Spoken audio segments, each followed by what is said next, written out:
Hi, I'm Adam and I'm here today with Shaun, and today we're going to look at church cliques, not cliques, clicks. The online church, it's given us opportunities to reach far more people than we ever reached before, but is it real church? Should we embrace it? Should we reject it? Or is there another way of looking at it? Shaun?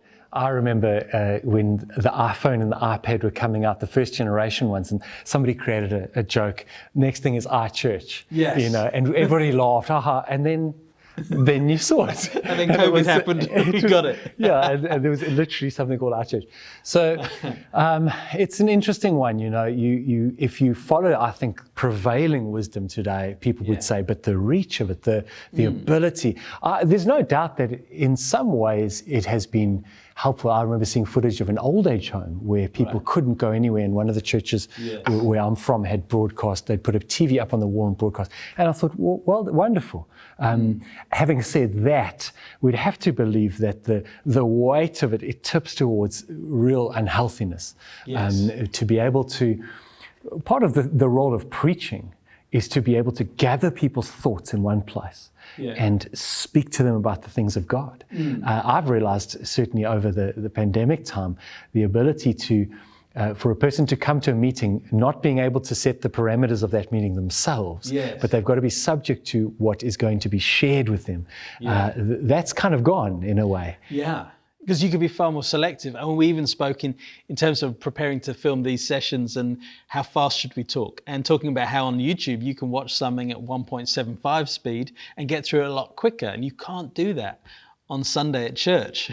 I can't listen to it faster when the guy's literally stood there talking to me. Sometimes, depending who's preaching, sometimes we'd like to slow them down, but it swings both ways. But there is that sense of personal control over your intake, which you have online. I think maybe let's just, in terms of addressing this, what is church? Yeah. I mean, could you have the complete experience through an online portal, or is that not even possible? Well, I felt that the term online church is an oxymoron. It's two words that sit alongside each other that are directly and diametrically opposed. Yes. They cannot actually, everything you could argue, but in the Bible times they didn't have the possibility. It doesn't take away the fact that everything was done in person, discipleship, when I come to you and I see you and I'm with you. So the reality is a church meeting is simply the time when the church gets together in person. Yes. The church is the people living out this thing together. It's what we base we take Acts 2 verse 42 to 47. We say, how on earth would you possibly be able to do that if you were apart? How on earth could you remotely dial in to what they were living in and the source, the purest water, if you can call it that, of the church?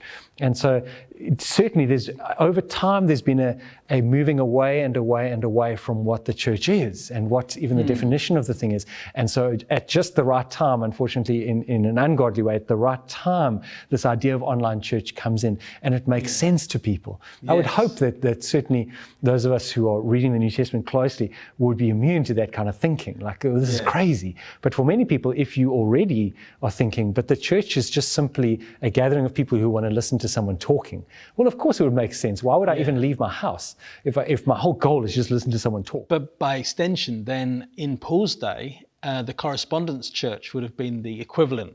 So today we have the online messages. In his day, he wrote letters. But Paul never, in writing his letters, assumed that was sufficient to take a person through everything that church should be. He wrote letters to tell them how to do church, not to take the place of church.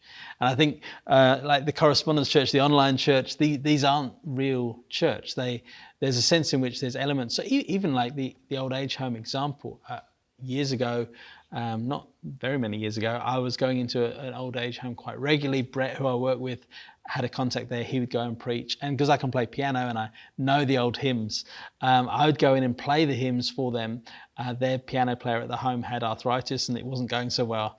And they greatly appreciated someone who could come in and play hymns that they knew so they could sing to the Lord I'm thinking we could have sent a CD or maybe a cassette, depending on the equipment they had at the venue, but it wouldn't have been the same as going. And even to deliver a preach, well, Paul says, you know how I was when we lived amongst you.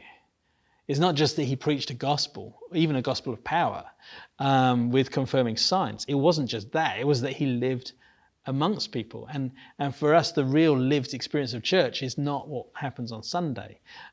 We've often said that Sunday is not even the most important meeting of the week. Perhaps Wednesday, if that's when you meet in your homes, could be more important than Sunday, because on Sunday, not everyone prophesies. On Sunday, not everyone prays out loud, for everyone to hear. But in a small group, in a home, everyone can be encouraged to move in gifts of the Spirit, to prophesy over one another, to pray for one another, to see answers to prayer. And that can be such an encouragement to the body and such a much more lived expression of Christian faith and life. And those are things that don't happen as much. I mean, they should happen to a degree, but they can never happen to the same degree when you've got 100 people in the room. It would be a very long service if everyone is going to prophesy. And that would then still only tick the box of prophecy. And then you'd have to let everyone teach or everyone do, and that's not the way church works, and it shouldn't work that way. But we have these other opportunities. So I think if we were going to land on online church being the answer, it's not. But does it have a place? Because we kind of said all the things it doesn't work for. Does it have a place? Is it useful? I think in a time of crisis, like certainly the global pandemic we've been going through, what we see is that there is a help that can be gained through something like that. When there's no other options, you do feel thankful. Like, thank you, Lord, that we can actually hear someone's voice. We can, in a sense, gather. But it's got to be regarded as a poor substitute that's temporary, and that should be done away with as soon as possible. Yes. You may find that there's a reach towards someone in a different country, but surely this is not the answer. And my fear is where there's not a theology or a strong theology of being together and living life together, that's going to look like an awfully good answer. You're going to certainly church leaders may begin to measure themselves by their reach now, and obviously online your reach is going to be more. If you just market yourself decently, your reach will be more. So now you've got a church leader going, "Hey, I'm reaching way more ears right now." Yes, yeah. And then you've got a church that's saying, "This works way better for me. I can get to the end of a preaching. I know where he's going with this. Let's close. Let's go to something else." That's so easy. Listen while I'm cooking supper. Exactly. Yeah. That's a big one. That is a big one. We've actually asked people in our church to even watch their posture when they're listening to the live stream, which we have to currently, as we record this, we're having to do it. But we ask people, please don't lie all over the couch, drape yourself with the cat over you. Sit up and think about. And we need a return to that, actually.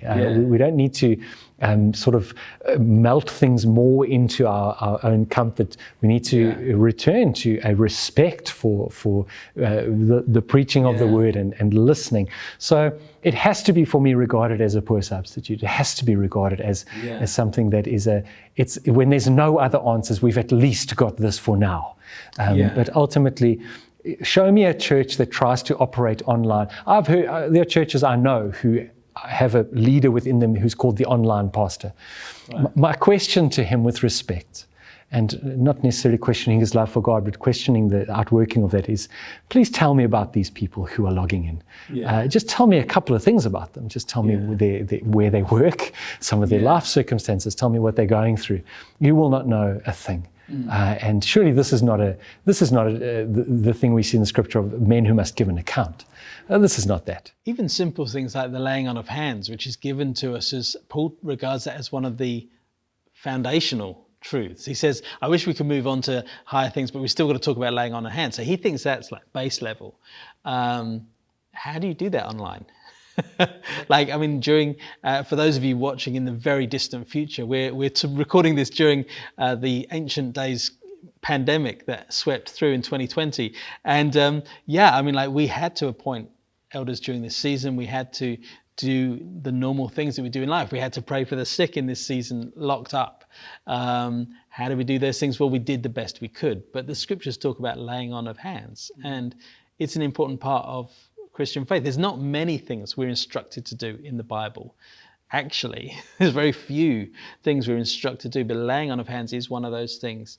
And whether or not you wear gloves or sanitize beforehand, laying on of hands is part of what we do as the church. And I think those sort of things, just on a very simple level, you can't do that online. But does it have a place? I think there are. One of the things we discovered during this lockdown that we've been in is that there were guys around the world looking in. But we hadn't ever done it with that purpose. The purpose had always been to reach our immediate congregations. But this did create opportunities for planting. And obviously the hope would always be that those congregations would become fully fledged congregations. But where there are people out there who are trying to hear something that's real, trying to hear about something that's truth, trying to hear about something that's like an authentic Christianity from the New Testament, to be able to give them that is an amazing opportunity. Yes. But ultimately, if that were to become a long-term thing, we would have to get to a point where they are then living that out locally, physically, interacting. You would have to have a local expression come out of that, like you would in your own church context want to see a local expression. So I think we're going to find that as we, let's say, life returns to normal, ultimately, some of these things I think are going to stay a bit. I think the ability now that we've realized to, for example, set up a device and have someone join you on Zoom. Right. We've had people in our church who've made contact with someone in China, for example. Right. And now suddenly this person's like, help me. I think you'll see some of that staying. But even then, the goal is for that person in China, preach the gospel, get someone born again, start something in your house. Plant the church. That's the goal. So it's a stopgap. And I think we should regard other believers who subscribe to online church. I think we should regard them with care. I think we should be careful to understand situations before we just blast in and ridicule everything. But I think we should treat the concept as an answer with skepticism and even with contempt. In some ways, I think we should treat that as trying to present to me something that fits into the mold of biblical Christianity. I would have a big problem with that. Thank you for taking the time to listen to this episode of Be Equipped. Please like and subscribe in order to get access to more resources.